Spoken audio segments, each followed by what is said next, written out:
Oke, selamat pagi semua. Pagi Pak. Pagi Pak. Gimana nih suara Bapak jelas belum? Jelas ya? Bisa diterima ya?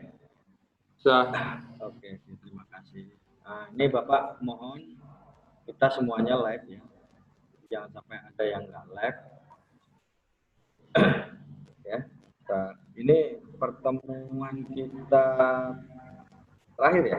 Oh belum ya? Jadi minggu depan pertemuan berikutnya kita mungkin akan membahas tentang apa? Pointers ya, kisi-kisi lah ya untuk menyambut mid semester.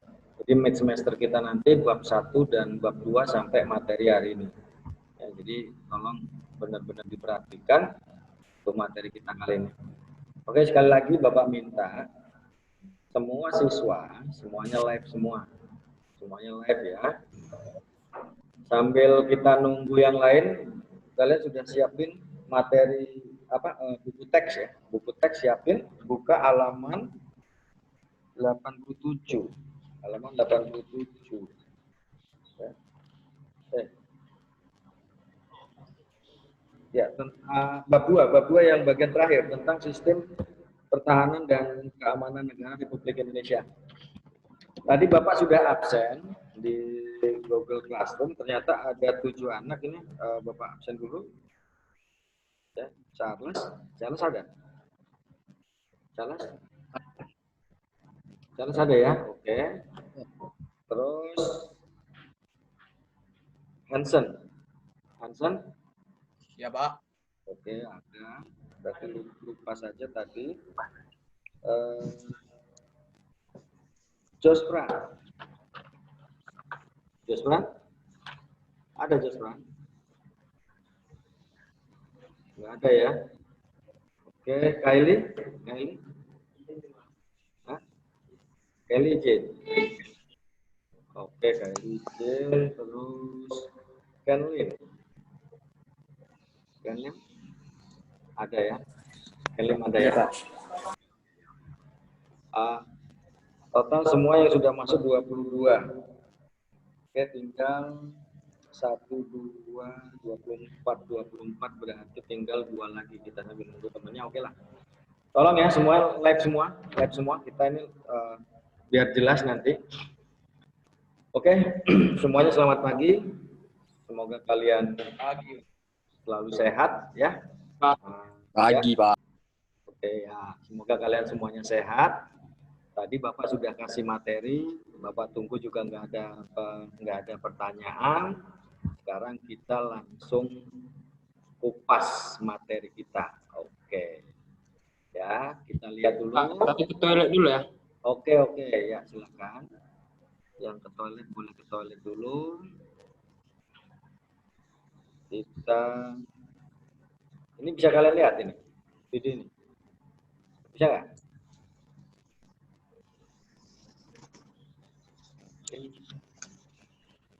Mana di videonya ini?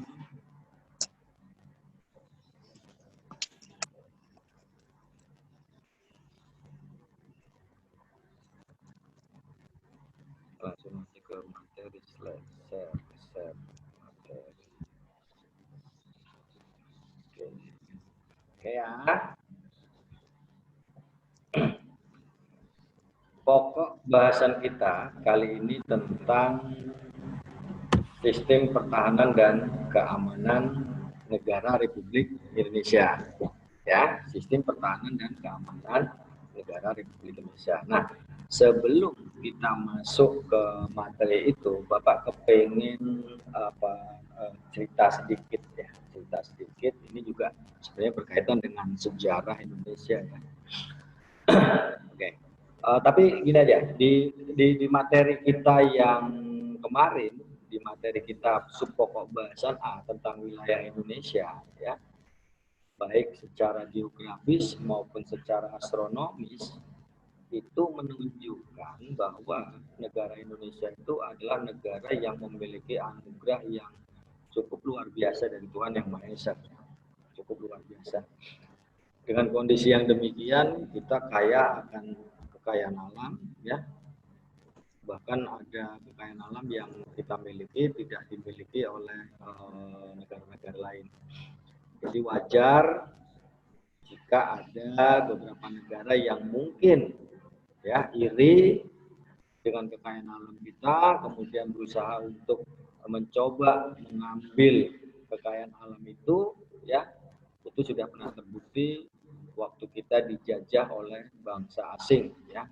Jadi bangsa asing yang pernah menjajah kita itu datang ke Indonesia itu karena tertarik dengan sumber daya alam yang kita miliki, sehingga dengan segala macam cara dia melakukan tindakan-tindakan untuk menguasai semua aset-aset negara, dan bahkan sampai sekarang pun mungkin masih, ya, walaupun tidak secara nyata itu adalah penjajahan secara politis, ya, tetapi dari segi ekonomis mungkin kita masih dijajah oleh bangsa lain. Nah, untuk itu maka perlu kita pahami tentang hakikat negara kita, terutama berkaitan dengan cara kita mempertahankan negara Republik Indonesia itu. Nah, sesuai dengan judul kita adalah tentang pertahanan dan keamanan, ya. Pertahanan dan keamanan negara Republik Indonesia. Di sini ada dua kata, pertahanan. Yang kedua adalah keamanan, ya. Jadi pertahanan itu adalah satu upaya, ya, bentuk defensif, ya. Satu upaya atau bentuk defensif terhadap ancaman, gangguan, hambatan, dan tantangan baik yang berasal dari dalam maupun yang berasal dari luar. Itu pertahanan. Sebenarnya kemudian keamanan. Kalau keamanan ini berkaitan dengan satu kondisi di masyarakat yang kondusif, ya. Kondusif artinya terlepas dari adanya gangguan-gangguan dari pihak-pihak yang tidak bertanggung jawab. Jadi di sini ada dua hal yang harus kita perhatikan untuk Indonesia itu bisa tetap eksis di dunia, yaitu pertahanan dan keamanan. Tapi di sini jadi satu pokok bahasan, ya, yang tidak terpisahkan. Oke. Kalau kita berbicara tentang sistem pertahanan dan keamanan negara Republik Indonesia, maka kita harus tahu dulu, ya, dasar hukum dari sistem pertahanan dan keamanan negara Indonesia. Tapi berkaitan dengan sistem pertahanan dan keamanan negara itu kan pertanyaan, siapa sih yang memiliki kewajiban untuk mempertahankan negara Republik Indonesia ini? Kan seperti itu, ya. Nah, itu ada dasar hukumnya, yaitu pasal 27 ayat 3 dan pasal 30 ayat 1 Undang-Undang Dasar Negara Republik Indonesia. Coba kalian perhatikan di sini, di dalam pasal 27 ayat 3, ya. Di situ dikatakan bahwa setiap warga negara berhak dan wajib ikut serta dalam upaya pembelaan negara, ya. Yang kedua, pasal 30 ayat satunya, ya. Di situ dikatakan tiap-tiap warga negara berhak dan wajib ikut serta dalam usaha mempertahankan dan keamanan negara, ya. Jadi di sini ada sedikit perbedaan yang prinsip dari pasal 27 sampai pasal 30, pasal 27 dan pasal 30 ayat 1. Kalau pasal 27 itu adalah upaya upaya preventif lah, upaya preventif. Artinya bahwa pasal 27 ini untuk mengantisipasi kemungkinan yang bakal terjadi yang berkaitan dengan ancaman terhadap keselamatan bangsa dan negara Indonesia. Sementara pasal 30 ayat 1 ini orientasinya kepada satu tindakan yang bakal diambil jika suatu ketika nanti permasalahan yang dikhawatirkan di dalam pasal 27 tadi memang betul-betul terbukti.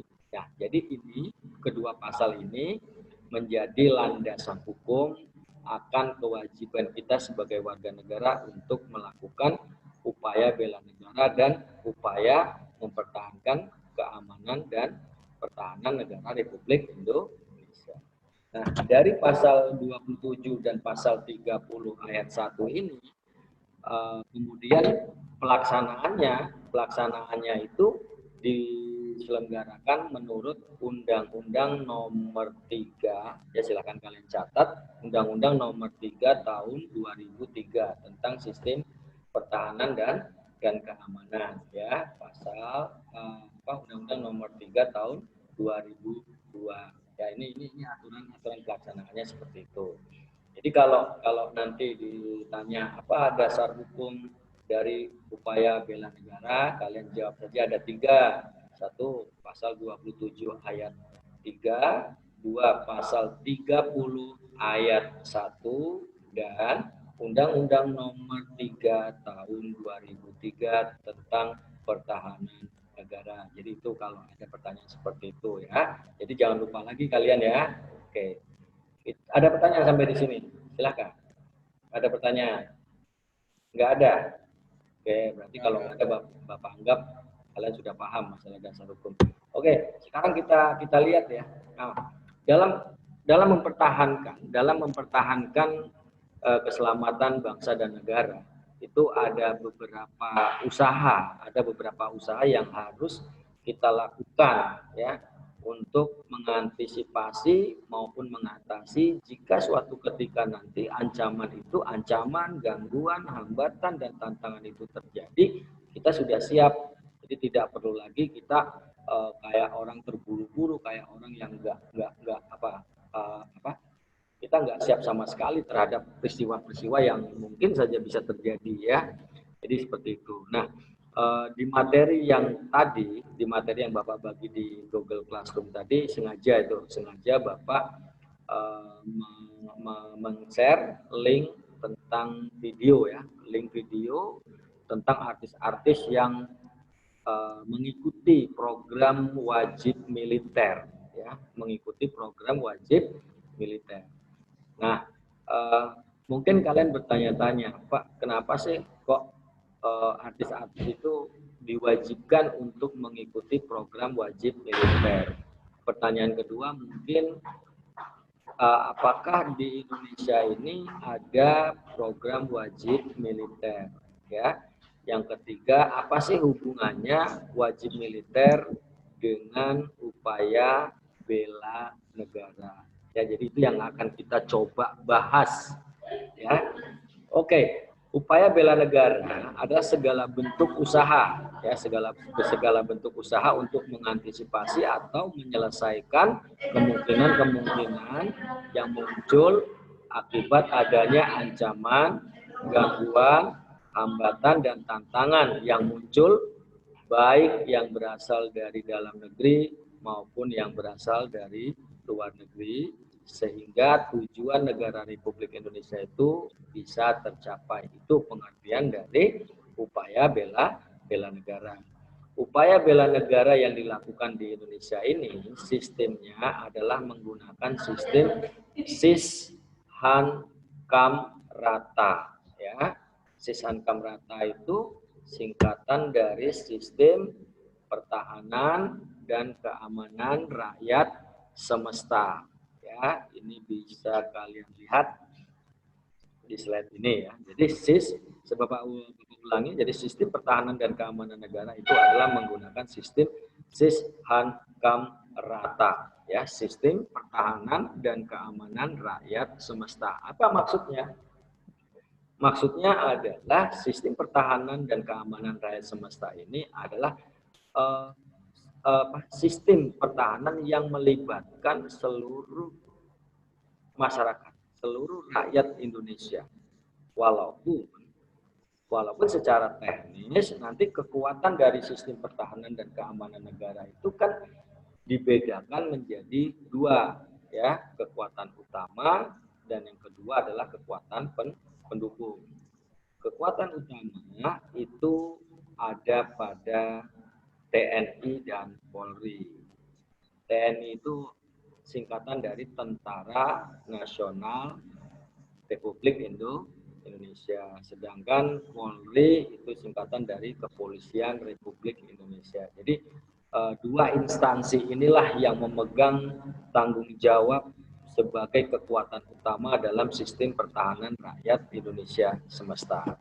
Sementara kekuatan pendukung itu adalah ada pada seluruh rakyat Indonesia. Nah, masalah bagaimana teknis penyalurannya, bagaimana teknis pelaksanaannya itu diatur di dalam Undang-Undang Nomor 3 Tahun 2000 berapa? 2002 ya. Oke, kita lanjutkan. Nah, ini sebagai kekuatan utama dan rakyat sebagai kekuatan pendukung. Tapi yang perlu kalian ingat di sini bahwa kan tadi sudah Bapak bilang itu sistem pertahanan ya, sistem pertahanan dan sistem keamanan. Itu ada dua lingkup permasalahan yang berbeda. Kalau sistem pertahanan itu fokusnya adalah di TNI atau Tentara Nasional Indonesia. Sedangkan dari aspek keamanan itu ada pada Polisi Republik Indonesia. Oke, Bapak ambil contoh. Bapak ambil contoh ya. Bapak ambil contoh. Jika terjadi satu tindak pidana pencurian, Gracelyn dengar suara Bapak? Gracelyn? Tidur ya? Kok nggak kelihatan? Ya, cuman kepala. Kok nggak kelihatan? Cuman kepalanya aja. Oke, Gracelyn, dengar ya. Oke, Bapak tanya ke Gracelyn. Kalau kasus pencurian atau pembunuhan atau perampokan itu tugasnya siapa? Gracelyn. Ini kan ada kaitannya dengan proses ya mempertahankan proses pertahanan dan keamanan negara Republik Indonesia. Ada pencurian, ada pembunuhan, ada perampokan. Ini tugasnya siapa? Gracelyn. Tinggal pilih loh. TNI Polri, TNI saja, Polri saja, atau tidak kedua-duanya. Ayo, yang mana? Ada pencurian, pembunuhan. Ayo, Gracelyn. Nah, Dominic dibantu. Polri ya, Pak. Apa? Iya, Pak. Apa Gracelyn bentar ya? Polri, apa itu Polri? Polri itu singkatan dari apa? Saya tahu. Apa? Polisi Republik Indonesia. Oke, mosok istilah Polri aja nggak ngerti.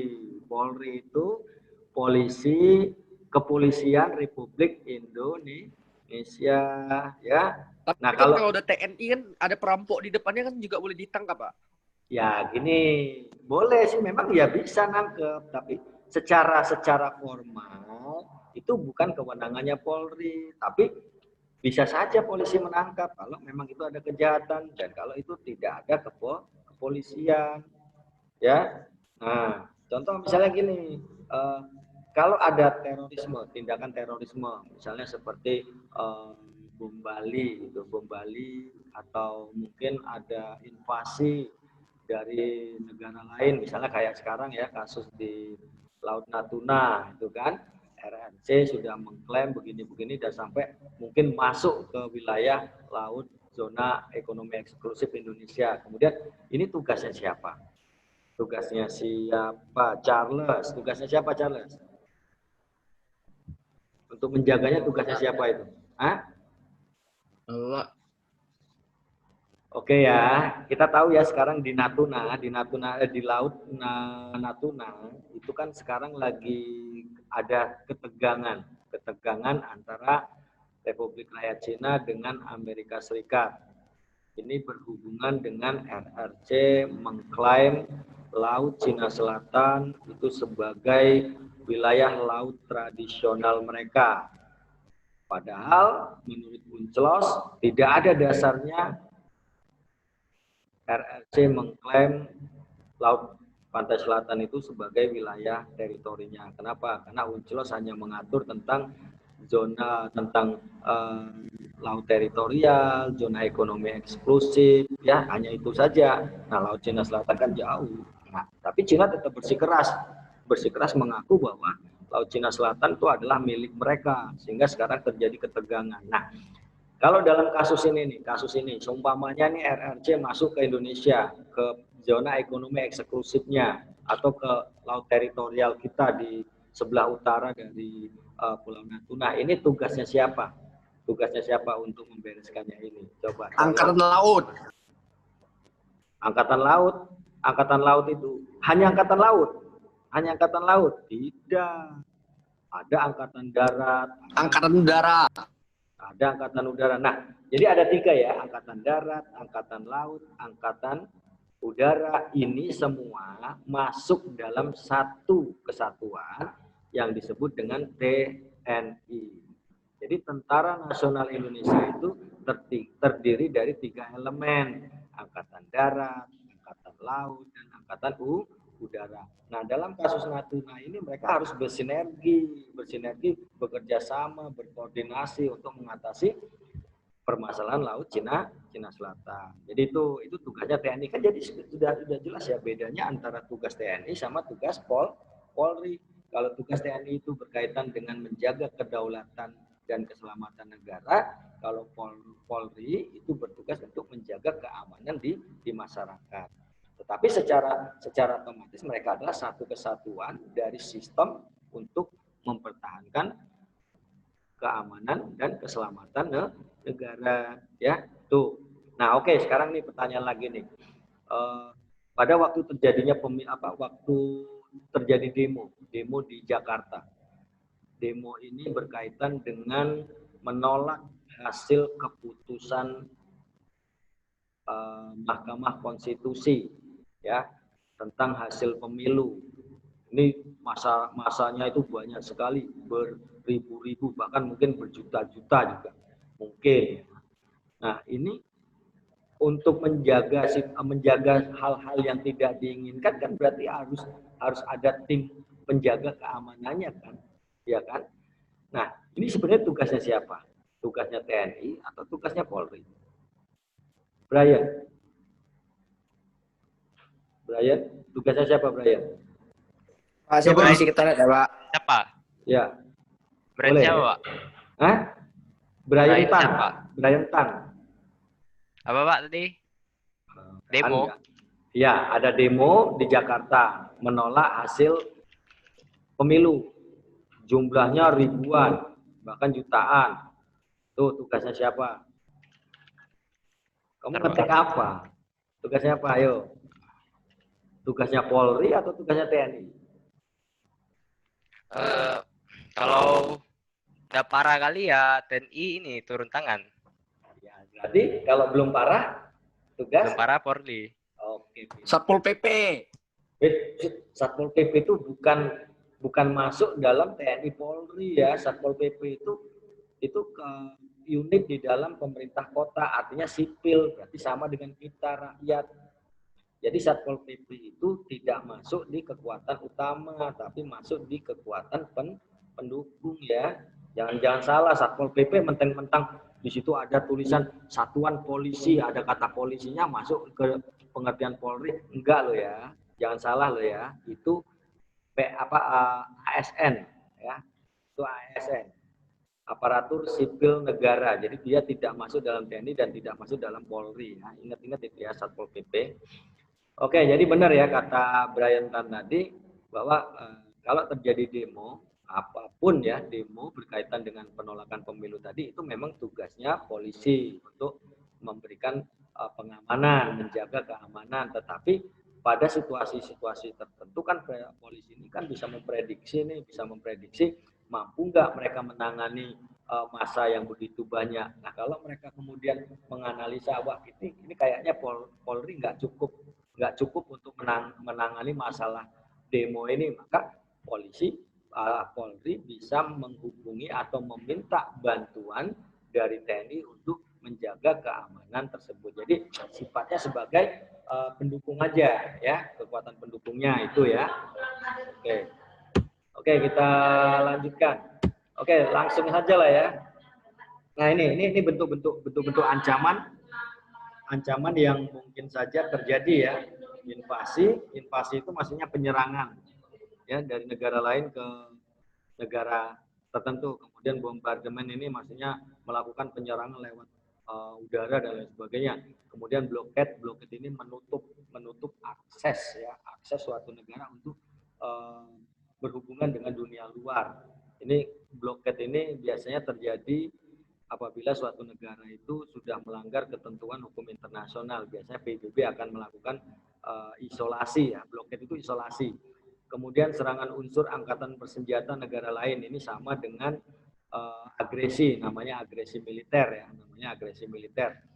Kemudian unsur kekuatan bersenjata negara lain yang berada di wilayah negara Republik Indonesia berdasarkan perjanjian atau tindakan ini misalnya kayak pasukan PBB ya, misalnya seperti itu. Kemudian tindakan suatu negara yang mengizinkan penggunaan wilayahnya, nah ini seperti di Filipina ya, pangkalan militer dan lain sebagainya. Ini bentuk-bentuk dari ancaman-ancaman ya, ini nggak terlalu ini. Nah, sekarang kita lanjutkan saja ke ini komponen ya, komponen pertahanan negara dalam menghadapi ancaman. Komponen utama, komponen cadangan, dan komponen pendukung. Komponen utamanya itu adalah TNI dan Polri. Sementara komponen cadangannya adalah warga negara Indonesia, sumber daya alam buatan, pokoknya segala potensi yang dimiliki oleh Indonesia itu adalah komponen cadangan. Misalnya termasuk bentuk wilayah negara Indonesia. Ya, misalnya kan Indonesia ini adalah negara agraris, negara kepulauan yang artinya bentuk permukaan tanahnya kan tidak rata, banyak hutan dan lain sebagainya. Itu termasuk adalah fasilitas ya, fasilitas yang diberikan oleh Tuhan dalam upaya kita mempertahankan, dan itu masuk kepada komponen cadangan. Kemudian komponen pendukung itu adalah seluruh rakyat Indonesia. Ya, tuh. Oke, sampai sini ada pertanyaan dulu nggak? Ada pertanyaan nggak? Silakan. Ini sebenarnya materi tentang sistem pertahanan dan keamanan negara ini gampang sekali loh, tapi kadang-kadang kalian nanti keliru. Silakan tanya dulu kalau yang nggak jelas yang mana. Ya, nggak ada. Oke, langsung saja lah. Langsung saja kita ke bagaimana sih bentuk partisipasi dari warga negara itu dalam upaya melaksanakan upaya bela negara. Ya, ada. Pak. Ya, silakan. Saya ke toilet dulu ya, Pak, sebentar. Oke, silakan. Nanti masuk lagi ya. Oke ya, Bapak ulangi, bagaimana sih bentuk partisipasi warga negara dalam upaya bela negara? Ini biasanya ini adalah soal-soal favorit Bapak loh. Soal-soal favorit Bapak yang biasanya Bapak keluarin. Nah, biasanya siswa itu lupa, nggak ingat, padahal ini gampang sekali. Ya, ini soal favorit yang biasanya Bapak sering keluarkan. Nah, bentuk-bentuk partisipasi dari warga negara berkaitan dengan usaha bela negara itu meliputi 4 hal ya, meliputi 4 hal. Misalnya satu, kayak kalian itu, kalian kan pelajar, ya, pelajar atau mahasiswa. Itu memang sudah harus terlibat dalam bentuk, dalam segala kegiatan yang berkaitan dengan upaya bela negara tadi. Apa bentuk yang sudah kalian lakukan dalam mewujudkan upaya bela negara tadi? Ya seperti saat ini. Seperti detik ini, kalian belajar PPKN. Jadi belajar PPKN ini adalah salah satu bentuk perwujudan dari upaya bela negara yang kalian lakukan. Ya, kenapa? Karena pelajaran PPKN ini kan materinya adalah materi-materi yang berkaitan dengan berkaitan tentang kewarganegaraan, apa hak dan kewajiban warga negara, kemudian apa itu, pokoknya semua pengetahuan informasi tentang kehidupan bernegara itu ada di pelajaran PPKN, termasuk dengan materi kita tentang pertahanan dan keamanan negara. Terus kalau kalian nanti sudah lulus, sudah nggak kuliah, kemudian kerja, nah kalian masuk di dunia kerja, bentuk upaya yang sudah kalian lakukan apa? Yaitu kalau kalian bekerja di profesi kalian itu dengan penuh tanggung jawab, itulah bentuk ya upaya bela negara yang kalian lakukan. Contoh nih, ada nggak yang kepengen jadi dokter? Nggak bisa Pak, anak-anak IPS ya, itu dia susah. Sebenarnya bisa, tapi susah. Memang anak IPS nggak bisa jadi dokter. Bukannya nggak bisa, bukannya nggak bisa sih, sebenarnya bisa tapi susah gitu kan. Karena harus ada prosedur-prosedur yang harus dia lalui. Misalnya gini, seorang dokter, dia kalau dia memilih profesi menjadi dokter, berarti dia sudah tahu segala resikonya, termasuk dia lagi enak-enak tidur digedor sama pasiennya untuk berobat, mau tidak mau dia harus mengobati pasiennya karena itu sumpah seorang dokter. Nah, kalau dokter itu melaksanakan sumpahnya dengan baik, menjalankan tugasnya dengan baik, maka secara otomatis dokter itu sudah mewujudkan satu bentuk upaya bela negara. Ya, itu. Kemudian apa? Yang kemudian adalah kalau kalian tertarik menjadi anggota TNI atau Polri, kalian bisa masuk seleksi. Ya, seleksi masuk anggota TNI dan Polri. Tapi pertanyaannya kalian selalu tanya, Pak, gaji Polri berapa? Pak, gaji TNI berapa? Nah, itu susah. Kalau semua diukur dari uang, itu semua susah. Kenapa? Karena kita tidak akan pernah mendapatkan kepuasan batin dalam hidup. Nah, yang paling penting adalah yang poin keempat itu, yaitu apa? Mengikuti pelatihan dasar kemiliteran atau wajib militer.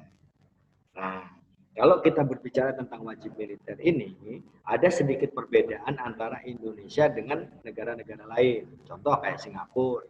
Singapura ada itu wajib militer. Semua warga negara Singapura yang sudah berusia 18 tahun diwajibkan ikut wajib militer selama 6 bulan. Kalau dia tidak mengikuti, maka hukumannya adalah penjara. Ya, di Korea Selatan juga begitu. Ya, orang-orang yang sudah hebat, orang-orang yang sudah tenar, kalau waktunya dia mengikuti wajib militer, maka dia harus menanggalkan semua aktivitasnya, semua aksesorisnya dalam hidup, dia harus mengikuti wajib militer. Jadi tindakan-tindakan yang dilakukan oleh negara untuk melaksanakan wajib militer itu adalah salah satu bentuk upaya bela negara. Nah, pertanyaannya begini, Pak, ada nggak sih Indonesia wajib militer? Apakah kami nanti bakal kena wajib militer? Kan gitu, ya. Oke, Bapak jelasin. Jadi untuk Indonesia ini kan tadi sudah dikatakan, ya, sistem pertahanan dan keamanan negara kita adalah permesta, pertahanan rakyat semesta. Artinya ada kekuatan inti, ada kekuatan pendukung. Kita sebagai rakyat adalah kekuatan pendukung. Jadi di Indonesia wajib militer itu secara formal tidak atau belum dibutuhkan, ya, belum dibutuhkan. Kenapa? Karena Indonesia merasa kekuatan TNI dan Polri-nya cukup, ya. Kemudian yang kedua, kondisi geografis, kondisi alam Indonesia juga cukup mendukung untuk bertahan apabila terjadi serangan dari negara-negara lain. Nah, kalau Singapura kok Singapura ada, Pak? Ya karena Singapura kan negaranya kecil. Jumlah penduduknya berapa? Kalau diserang oleh negara lain emang siap. Nah, makanya untuk mempersiapkan diri itu setidaknya Singapura membekali masyarakatnya, membekali rakyatnya itu dengan kemampuan militer. Jadi suatu ketika jika nanti Singapura diserang oleh negara lain, setidaknya masyarakatnya sudah bisa pegang senjata. Ya, megang senjata itu nggak gampang. Kalau orang nggak biasa megang senjata, mau tembak kaki orang, kena kepala orang, itu repotnya. Maka di situ dilatih. Nembak kaki, kena kaki. Jangan nembak kaki, kena kepala. Bahaya itu, ya.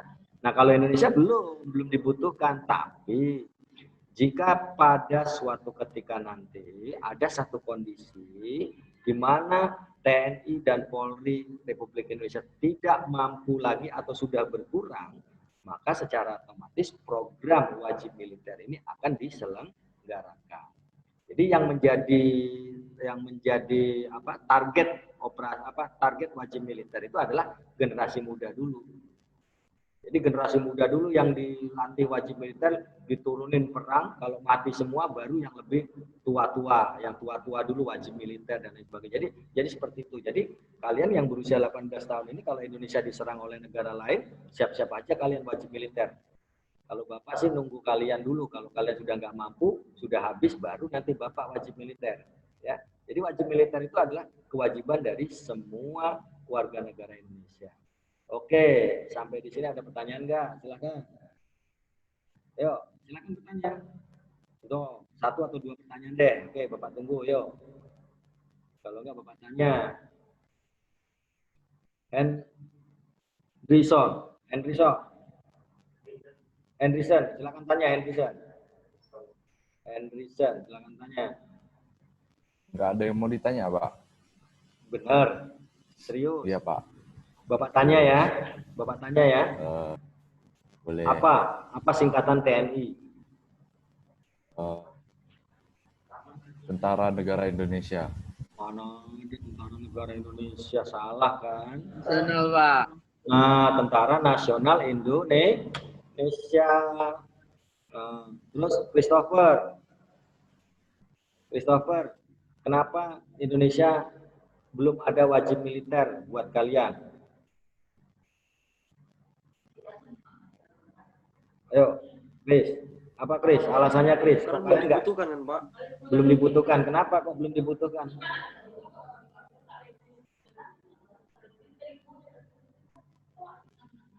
Karena negara kita masih menganggap TNI dan Polri masih mampu, ya. Terus Owen, kapan kira-kira bakal ada wajib militer di Indonesia, Owen? Kapan, Owen? Owen warga negara Singapura nggak? Enggak, Pak. Enggak ya, untunglah enggak warga negara Singapura. Coba kalau warga negara Singapura kamu, sekarang usianya berapa? 15 ya? 2 tahun lagi wajib Iya, ikut Pak. itu. Wajib ikut itu, 2 tahun lagi wajib ikut wajib militer. Itu memang betul-betul ditembakin, apes-apes bisa mati di latihan wajib militer itu. Ya. Itu peraturannya udah resmi ya, Pak? Yang mana? Wajib militer Di mana? Indonesia. Di Indonesia sudah kan tadi. Undang-Undang nomor 3 tahun 2003 itu teknisnya diatur di situ. Diatur di situ. Wah. Makanya kalau kalian mau baca aja Undang-Undang nomor 3 tahun 2002 itu. Tapi di situ belum mewajibkan, ya. Kutip ya, catat ya, belum mewajibkan untuk dilaksanakan wajib militer bagi rakyat. Nggak ada. Tapi kalau di Singapura di undang-undangnya, di undang-undang dasarnya pun ada bahwa setiap warga negara Singapura yang sudah berusia 18 tahun wajib mengikuti wajib militer. Wajib itu. Ya, oke, ada lagi pertanyaan nggak? Nggak ada? Ya sudah, kalau tidak ada lagi pertanyaan, Bapak cukupkan pertemuan kita hari ini. Bapak ucapkan terima kasih dan kalian harus tetap semangat terus ya. Oke, selamat siang semuanya. Bye.